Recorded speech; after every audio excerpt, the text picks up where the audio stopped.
What's up, everybody, and welcome to another edition of the Links and Locks podcast, the DFS edition. I'm Jason Sobel from GolfBet. He is Len Hochberg from RotoWire, and we're about to go through our favorite plays on the board for this week's RBC Heritage. But first, let's walk backwards just a little bit, Len. Talk about the Masters this past week. I was in Augusta. What a whirlwind tour. I left at 5:30 in Augusta with some car troubles and finally made it back home. And man, what a week it was. It was a great week to be out there. Got to spend some time watching Tiger on the golf course, talk to him a bunch afterwards. Scotty Scheffler's fantastic. He is the best golfer in the world right now. I wasn't sure that he was a week ago. I thought he was deserving of the number one ranking in the world, but I didn't know that he was the best in the world. Right now, he's the best. These things can change, but yeah, right now he is the best. And so a great week out there. Len, what'd you think of things? It's hard not to think that Scheffler is just the best, and he really was unflappable. I mean, there were some openings there where we could have seen the leaderboard tighten, and he just wouldn't let it happen. He was really unflappable and just kept his composure. It's very impressive. It was, as someone who picked Cam Smith to win, it was very frustrating. Yeah, it's just going to be interesting to see, because I don't know, there are many comparisons for him. You know, I mean, to compare him to Tiger is obviously premature, but, you know, 4 wins and by April and a major and a WGC. I mean, this is quite a season. And as you noted somewhere, that he likes Southern Hills. So everybody watch out. In his bio, Southern Hills is his favorite golf course. I also thought he might be a good play for the U.S. Open, where, you know, there was a mini U.S. Open about a month ago at the Arnold Palmer Invitational, which was playing in brutal conditions. He won that one. And then on Twitter, I put that out about Southern Hills. Eddie Pepperell said, watch out for him at St. Andrews. His short game is great. He makes a lot of birdies. I could see him doing well there. And I essentially wrote those things and wrote back and said, well, congrats to Scotty on the slam. Good luck next year, everybody. I don't know what else we can do there. By the way, you and I both went through lineups that not that we had, but in contests that we were in over the past week. And the best lineup that we found, I believe, was 486 points. If you had Scotty Scheffler, Rory McIlroy, Cameron Smith, Cameron Champ, Charles Schwartzel, Danny Willett, congratulations. You are the new host of the Links and Locks podcast. We will turn the keys over to you. Great picking. I don't know. Look, you had Champ, Schwartzel, and Willett on the back end of your lineup. Great. That's just great. Just I'm not even mad. I'm just amazed. So that is that's like the perfect lineup to get Rory and Cam Smith and Scheffler, even that, to fit that into your lineup, those prices. And just, I don't know who that was, but just masterful. Yeah. No pun intended. Sorry. Yeah, you intended the pun. We get it. Let's get to this week's RBC Heritage. And we've got a nice field this week. I don't like it, because usually RBC Heritage is one where we can pick out some really good, maybe shorter hitters, ball strikers at Harbor Town, and we don't have to deal with the big names. A lot of big names, though, making the trip from Augusta National to Hilton Head this week. And so going down the list, starting at 11,100, Justin Thomas, Cameron Smith at 10,800, Dustin Johnson 10.5, Colin Morikawa 10.2, Patrick Cantlay 10. We'll go down to some guys who are just below that tier in a minute, but what do you make of this top tier here? I mean, quite frankly, it's one of those deals where you look at them, you go, I could see it on the positive side for any of them. I could see it on the negative side for any of them. I did some research this week, by the way, Len, looking at top 5 finishers at Harbor Town over the last 10 years and whether they played the Masters, and if they played the Masters, where they finished. And the results are very, very inconclusive. That doesn't mean we can't glean anything from it. And so what I take from that is you don't just have to take guys that played in the Masters. You can take guys who had the week off. You can take guys that played in the Masters. And if you do, you can take guys that played pretty well, that were on the leaderboard, that were challenging for the title. You can take guys that missed the cut. There really is no conclusive conclusion here. And so I think we can actually use that to our benefit, that we don't have to go it's either, oh, let's chase all the Masters players, or let's bench all the Masters players and take all the guys that are coming off a week off and not going through that pressure cooker last week. So I think there is some benefit in at least doing that data analysis there. Yeah, it's really perplexing. Obviously, when you see the likes of Justin Thomas, Cam Smith, Colin Morikawa, DJ, you go, well, those guys are good. They're going to do well. But we really have seen a lot of long shots at least win the tournament the last number of years. I mean, Webb Simpson might be the one outlier, but Stuart Sink, Satoshi Kodaira, CT Pan, Brandon Grace, not as super as long as those. So, and trying to factor in these guys who are in the Masters, how ready, how hungover figuratively are they going to be and be ready to go 4 days later? I would think Cam Smith is not in the best frame of mind this morning as we record this on Monday, today on a Monday. Whether he can regroup by Thursday, we'll see, because it would be a good fit for him as well. But I think this is a good week to not really jump on all of these big names. And I will have some for you, because I sort of go through every category, every price point, and identify some guys, but I could see avoiding them all this week. Yeah, I could too. The one guy out of this 5-pack of players in the 5 figures is Dustin Johnson. Jumps out at me a little bit. Back in his home state of South Carolina, was hitting everything really well last week other than the driver. He might not even need a driver. He can leave driver at home and not even bring it to Harbor Town this week. It's such a short, confined golf course that he can just hit some long irons, some hybrids, medium woods around there and be fine. So not too worried about that. And I feel like DJ is starting to really trend in the right direction at some point. And someone mentioned this to me the other day. They're like, there's something good coming for DJ very, very soon. And so you look at the rest of it. JT, look, JT's playing very well right now. I do think at some point he wins, and I've said this a handful of times, and I'm going to keep saying it until it becomes true. But JT's not just going to win; he's going to win one week by 8 shots. He's just going to win going away in some field. Cam Smith, yeah, I mean, look, it's a lot of bitter disappointment he's got to get over. If anyone can do it, it's him. He's a great player. I'm probably staying away this week. Morikawa, I can get behind some Morikawa. Great ball striker, played really well last week, but never quite like in it. I mean, you look at the final result and go, oh, top 5 finish. He played really well. He was never quite there. And so I don't necessarily think that he had the pressure cooker of that he was dealing with. Then Patrick Cantlay, who screwed me once, shame on me, screwed me twice, shame on you. Staying away from Patrick Cantlay this week. Maybe that shame on thing was backwards, but you know what I get. Yeah, I mean, there hasn't been a long hitter win this tournament in years. But Dustin Johnson almost won it in 2019. He was leading going into the final round and imploded with a 77. So he just lost it. But he did have the lead and was playing well.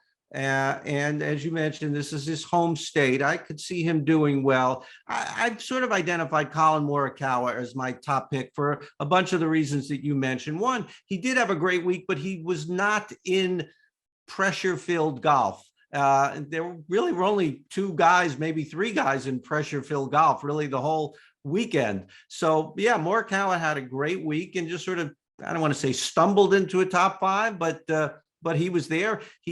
So I think he can be relatively fresh. He didn't play the week before. He also was 7th here last year. And when this narrow tree line dog legs where you got to hit the ball straight. Oh yeah, Colin Morikawa is good at hitting the ball straight. That's some very fine analysis right there. Let's get down to the 9,000s. Couple guys at the top of this that I do have some interest in, starting with Shane Lowry. Lowry said, much like Dustin Johnson going in the right direction right now. Shane Lowry said the other day that he is playing some of the best golf of his life. Don't be surprised if Shane Lowry picks up a trophy at some point. I don't know if it's this week. I don't know if it's in 2 weeks. I don't know if it's in 2 months, when it might be, but Shane Lowry is going to have all this good play culminate in something nice and shiny at some point. He's at 9,800. Corey Connors, really like at 9,700. Matt Fitzpatrick has said this is his favorite golf course on the PGA Tour. He's at 9,500, finished top 5 last year. And that's really all I'm chasing. I know a lot of people like Joaquin Niemann this week. I'm not into it. Russell Henley, another guy that I was on last week, won't be on him as much this week. And Jordan Spieth is a full fade for me right now. I'm going to wait until I see more from Jordan before I go after him. Yeah, I agree with you on Spieth. I agree with you on a few of these guys. Shane Lowry, I've been on a number of times. I'm probably going to mention a few guys that I've mentioned a lot of weeks. Martin Laird, not one of them this week. I don't know if he's in the field, but I don't have him on my list. But Lowry was in the mix again last week. Every week he is top 15. And this was a lot better than top 15. He was one of the few guys who did have pressure-filled moments throughout Sunday, where he was not really in contention, but sort of in the periphery of, I don't know, the B flight or something. And so, we'll see how tired he is. Corey Connors, I was prepared to fade Corey Connors. This is the fourth week in a row he's playing. There aren't too many guys who played the match play and what is it? And then the Valero and then the Masters and now this. But I checked last year and he did the same thing as he's doing this year. And he was fourth last year. So he obviously likes this little, the only difference being he didn't make it as far in the match play, but otherwise he played the same number of matches. I do like Daniel Berger at 96. He's had some good results here, 13th last year, third the year before. He did not have a busy Masters week. He did make the cut, but he's a very conservative player. I could see needing to be conservative this week. A lot of water, a lot of trouble. He hits the ball straight, and very good numbers, strokes gained approach and around the green, 9,600. I like him. And I do like Matt Fitzpatrick. And I do like Joaquin Niemann, 9,000, a lot cheaper than some of these other guys. All right, let's get to the 8,000s. We've got Webb Simpson, Billy Horschel. I sent out a tweet about Billy Horschel yesterday. I said I would pay big money for a live stream of Horschel and his Sunday playing partner Tyrrell Hatton missing a flight, maybe getting cut off in traffic, getting to a restaurant 2 minutes after it closes. And Billy texted me this morning. He goes, "I saw your tweet." I said, "Oh boy." I said, "Look, I wasn't trying, but I wasn't." He goes, "Man, I thought it was hilarious. My wife was cracking up. That was so good." I said, "All right, cool. Thanks. You want to come on my radio show?" He said, "Okay." So that's how we book guests, by the way, is if they like a tweet, then we keep it going with the conversation. Good to know. Oh, by the way, Tyrrell Hatton right below him at 8,600. I've yet to hear from Tyrrell based on that tweet, but hopefully he isn't too mad at me either. If he gets mad, I think we'll know it. Varner, Siwoo, Alex Noren, Fleetwood, Kisner, Kirk. I don't love a whole lot in this range, quite frankly, Len. I'm looking at Webb Simpson, who has made a career out of a couple of events like this, the RBC Heritage, the Wyndham Championship, right up his alley. Started playing some better golf last week, wound up finishing in 35th place. Not terrible, not terrific, just sort of right in the middle.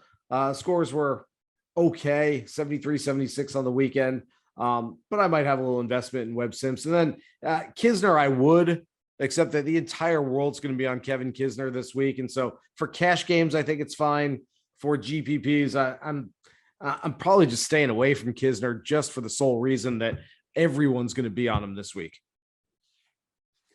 I also think that Webb Simpson is going to be pretty popular for obvious reasons, and certainly because he's only $8,800 to get a guy who's in the top 10 or 15 here every year. He obviously likes tournaments that be three letters beginning in R, RBC, RSM. That's another one beside the Wyndham that you mentioned. I think he's going to be popular. I think this is kind of a real barometer and a litmus test to look at Webb Simpson, because he has not been playing very well overall. He's outside the top 40 now in the world ranking. So if we look at Webb Simpson this week and he doesn't play well, I think that's a real warning sign for him for the rest of the season.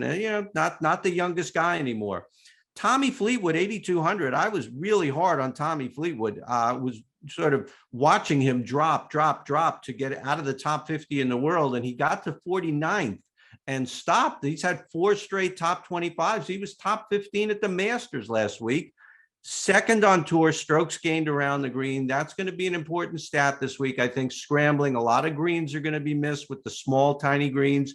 You're going to have to get up and down, and scrambling is going to do it. But another reason he did well last week. Scrambling, very important at the Masters. And Chris Kirk's another guy who I'm on just about every week, and he hasn't really screwed me yet. $8,000, good around the greens, fair price. He's one of the he's the second highest price guy who wasn't in Augusta. Alex Norton, 8,300, was the highest price guy, not in Augusta. Chris Kirk is second. I like him as well to round out the eights. Yeah, I don't dislike that at all. I had Kirk as my outright winner at the Valero Texas Open. I believe he was, let's see, we've got it right here. 35th, he wound up with a final round 72. He was kind of in it for a while there, though, in San Antonio. So I don't mind that at all. Get down to the 7,000s. One of the reasons I don't like a lot of the 8,000 guys is because I do like a handful of guys in the 7,000s. And I will be hammering the top of the 7,000s, starting with Maverick McNeely, who I think is an absolute steal, the bargain of the week at 7,900. I called him in my column this week, perhaps the best player who didn't compete in the Masters last week. I get that he's 71st in the world, and there's probably a guy in 51st who didn't make it, and that guy probably has a gripe, but Maverick McNeely, I think, is really good. I think this might be the last year he doesn't play in the Masters for an awfully long time. Going down the list, Kevin Na, maybe my favorite outright play this week at 7,800. I will start off a lot of lineups going McNeely, Na, and some of them will go right down $100 less to Mito Pereira too, who's been pretty good. I mean, everyone's kind of jumped off Mito after they all loved him coming off the Corn Ferry last year. At the Valero, he was 13th, before that 27th. Okay, miscut at the Players, 30th, 15th. I mean, that's trending in really good form, other than the Players where I believe he was on the wrong side of the draw. He's got 4 straight top 30 finishes. So I like Mito there. Adam Hadwin doesn't have a great record here, but it's a course that should suit his game. And then I'll throw Denny McCarthy on there as well, a guy who on short golf courses plays his best golf. He's a really good putter on Bermuda. Yeah, a few of these guys I like. I like Matt Kuchar at 7,800, a former champion here in 2014. You know, I tweeted about how Kuchar did not make the Masters for the first time. And there were a bunch of guys, Ian Poulter, Henrik Stenson, Brandt Snedeker. These guys were there every year for the past 10 or 15 years. And now you have to wonder if they're ever going to get back. You know, it's kind of dicey them to get into the top 50 in the world. Hard to win a tournament. Maybe they can go the Patrick Harrington route and somehow get into a high finish in a major. But this is really one of Matt Kuchar's best chances remaining to win a tournament. He loves this golf course. There's a quote from him that I use every year in my preview, talking about the water hazards, the tiny greens, the dog legs, the narrow fairways. He says it's so exciting to try and truly play chess around this golf course. And I think he was good a couple of weeks ago at the Valero. He finished second, I think. So this really, I think he probably very fresh in his mind that he was off for the second week in April for the first time in a long time, and he can rectify that for next year very quickly this week. Mito Pereira, I didn't have him on my list, but you're right. I think his problem is that he didn't come on like Zalatoris, as gangbusters as Zalatoris, so people are sort of dismissing him. And Hadwin, I wrote exactly what you said. Hadwin has not played Harbour Town well in the past. That's curious because it seems perfect for his game. So I do like him as well. And Lucas Glover, another guy who hits the ball very straight, accurate off the tee, accurate with his irons. He's not really been having high finishes here, but he's good at making the cut. And we're down at 7,200, almost in the guys in the range where I look for guys to try and just get to the weekend and then hope for the best. By the way down there at 7,000, a couple guys in the low 7,000. Patton Kazire, I don't mind. Davis Riley at 7,000. Ricky Fowler's at 7,000. I'm not suggesting you take him. In fact, I'm suggesting the exact opposite. I can't imagine, like, since DFS was invented, I can't imagine Ricky Fowler has ever been 7,000 in a week. Like, really, yeah. This is probably, I don't keep track of these things. Somebody somewhere has a spreadsheet of this. There's no way Ricky Fowler's ever been 7,000 before. You know, I looked at Ricky Fowler and I said, well, maybe, you know, could sneak in Ricky Fowler this week. But then I looked at some other things and there's just nothing there to grasp onto. I don't even know if there's anything little to grasp onto that you can sort of, well, maybe if he does this. Nope. Nope. Just Nope. nothing there. Nothing. It's a shame. It's a shame. I get it. He'll probably have a little bit of ownership just based on the fact that it's like, whoa, Ricky's how much? Okay, I'll take a shot. I'm not taking a shot though. 6,000s. I can go a little Joel Damon here. I like Brandt Snedeker a lot, actually. Played pretty well. Coming out of a big slump. Finished top 20 at the Valero Texas Open a few weeks ago. Emiliano Grillo, yeah, maybe. Not really. Hasn't been great lately, but I do think he fits the golf course. And then if you guys are really like Matthew Neesmith, love him this week. Had him on the radio show a couple of weeks ago. Said, Matthew, if we're going to take you at one place this year, where is it? And without hesitation, oh, I love Harbortown. Absolutely take me at Harbortown. Played okay last year and the year before. He's been, I think, a couple of finishes right around 38th, 40th. So nothing spectacular, but he's a South Carolina guy. This could be a really good week for Neesmith. I don't mind for those betting. I don't mind a little sprinkle on outrights for Matthew Neesmith this week. And then Alex Smalley, not sure the course necessarily fits him. This is a guy it gets no recognition for being a really good young player. I get it. There's a lot of good young players. There's a lot of really good young players. He's not on the level of a lot of them, but he's still pretty good for a guy that's sitting there at 6,600. And then I'll throw in my guy. I wonder, do we hear that music playing? Doc Redman. Anytime we're back in the Carolinas, Doc Redman at 6,400. I'm gonna keep trying to buy low on the good doctor until he shows us that we shouldn't do it anymore, which maybe he's been showing us for a while anyway. Last time they played South Carolina at Congaree last year, he finished runner up. So there is a little bit to think about there. Len, anybody in the 6,000s you're looking at? Yeah, it's funny. I was having a little trouble getting jump started writing my preview. And then I got to the 6,000s and I started to get excited. What a sad life, the commentary that is. That is exciting, man. So happy for you. There are only 132 guys in the field. So half the field is going to make the cut. A lot of 6,000s are going to make the cut. This is, of course, super short. They did add 70 yards this year. They sort of snuck that in on us, but it's still under 7,200. So there are guys that who have trouble competing most weeks because they just hit the ball so short. But this week is, I don't know if it's their Super Bowl, but they must feel really good about this week.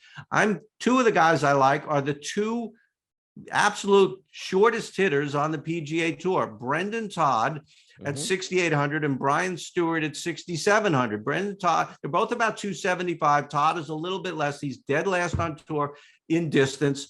But both of these guys are super accurate off the tee, which is important this week. And they're pretty good around the greens as well, probably because starting from so far back, they don't have high greens and regulations numbers. I mean, they got to do something to stay on tour, and they have good wedge play. So I like them both this week. Brendan, they both have good course histories here. Brian Stewart makes the cut 7 times in 9 tries. And I'm going to go way, way out on a limb down at 6,200 to Tyler Duncan. He's, he's only 250 to 1 on the sports book, which caught my eye because there are guys in his price range that are 300, 400, 500 to 1. I'm not sure what the sports book sees, but he's made about half his cuts. Distance off the tee is his problem. Pretty good strokes gained around the green. And he missed the cut last year, but he was 28th here 2 years ago. Some of these guys are going to make the cut. I happen to like these 3 a lot. I don't know if they'll all 3 make it, but individually, I like them. By the way, I also forgot to mention down there at 6,300, Luke Donald. I know that a lot of people listening have not put Luke Donald into a lineup in a long time. I'm right there with you. He ranks 4th on the PGA Tour this season in strokes gained on approach shots. Those irons are back to maybe not world number 1 type level, but not too far off. This is also his place. If you're ever going to take Luke Donald, he is the Phil Mickelson of the U.S. Open of the RBC Heritage. That's a mouthful there, but 5 career runner-up finishes at this one for Luke. He certainly knows how to get around this golf course. I would expect him to be pretty highly owned if people want to go with some studs up top. All right, let's get to our lineup, Len. Where are you going first? Yeah, I'm not going to go anywhere near the top. I'm going to give you an opening to do that. You know what? It's unbelievable. If you would have said to me a few weeks ago that I'd be picking Tommy Fleetwood, I would have thought you were crazy. I mean, I was sort of even not nice to him in writing about him and stuff. And he's just been really great ever since a miscut at the Honda. 4 straight top 25s, another good week last week. He's, as I mentioned, second on tour in strokes gained around the green. He's only $8,200. I don't expect him to be highly owned. He could fit into just about any lineup. One pick in, and I can already foresee a balanced lineup in our future.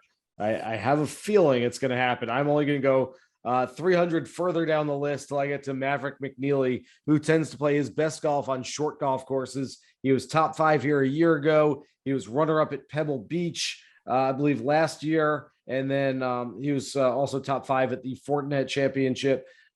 Just looking down the list, I mean, essentially, he plays good golf every week. And if you get him on a course that's under 7,200 or so, he plays great golf. I think he's a smash play. I was shocked to see him at 7,900, and I'll be shocked if he's not in most of my lineups. Yeah, I certainly could see that. I guess we could keep it really low here, and who knows, and maybe be left with 4,000, 5,000 at the end. I'm debating whether to go up just for the sake of going up, but I'm not going to do that because I like Matt Kuchar this week, and Matt Kuchar loves this golf course, and Matt Kuchar plays this golf course very well, and he still played it well when he wasn't playing well anywhere else the last couple of years. He's only 7,800, and for better or for worse, he's rested this week. Yes, he is. Yeah, I like that play. I look, Kuchar is a guy that fits here. He's played well here many, many times. I think that's good. I'm going with a guy that's right in that same category. I knew I could smell a balanced lineup coming. And my favorite outright play, I mentioned it, Kevin Na, coming off a 14th place finish at the Masters. Guess what? Harbor Town suits him a whole lot better than Augusta National does. If he's playing that well at Augusta National, just watch out for this week. 5 career top 10s at this event. I could see him winning. I think he's got a really nice number in the betting markets. You can get about 60 to 1, 70 to 1 in the markets. I think Kevin Na is a smash play this week. And he's at, I see 7,800. So we've got 18.3 left to spend, 91.50 per man. Wow, 18.3. You know, I want to go with one of my low price guys, but I mean, you know, I don't know how much I want to fall on my sword for Brendan Todd over Matt Fitzpatrick just to, I don't know, draw a line in the sand here. So, you know, I left people with those 3 picks, but all right, I'll go all the way up here and still leave you plenty, I think. And if I go with Shane Lowry, who we both like, and has just been on a heater, it's just a question of whether he can get, you know, recover from last week soon enough. But he's $9,800, and he can be the captain or whatever of our lineup. I like that. I will point out, and I'm not going to veto it, I will point out, if you did go Fitzpatrick where I thought you were going, you can go Fitz and Webb Simpson in that lineup, which I think is a really nice play there. But I also like Lowry, so I certainly don't have a problem with it. Other than, hey, now we're down with 8,500 left to spend. I love Harold Varner. I spoke with Harold Varner a few times at Augusta, finished in 23rd place, 3rd round 80. It just feels like when the pressure is on, I just want him to come through and play his best golf. Siwoo Kim right behind him. Don't have a ton of interest in Siwoo this week. Maybe I should have more. Alex Noren I like. Kevin Kisner I like. You mentioned Chris Kirk, and I've been on Chris Kirk a lot. You've been on Chris Kirk a lot. Let's go with Chris Kirk. I probably like Kisner a little bit more, to be honest, but like I said earlier, for GPPs, I think he's going to be highly owned. I think he's going to be a really popular play. I'm going to go with Chris Kirk in this lineup. Leave 500 on the table, but Fleetwood, Kirk, Kuchar, Lowry, McNeely, Na. That is some balance right there. We don't have a bad player in that lineup. Yeah, and it did seem like we're gonna go that way, and I think we left people enough options where if they like somebody a little bit more, we threw out enough names there that they can go somewhere here, somewhere there, take some of what we had, take some of what they have in their research, and it should be a fun week, at least for DFS, hopefully in the actual tournament. I hope so too. It's actually one of my favorite events. I've only gone straight from Augusta to Hilton Head once in the past. That was the year that Spieth won, and it was a blast. We just had a good time that week. And so the players will be much more relaxed, much looser, and they will be having a good time this week as well. Hope you have a good time watching them. Hope you had a good time listening to us. Remember, you can find the Links and Locks podcast everywhere you find your favorite podcast. Download, subscribe, rate, and listen. For Len Hochberg, I'm Jason Sobel. Good luck with all your plays for this week's RBC Heritage. Here's hoping you guys hit the green.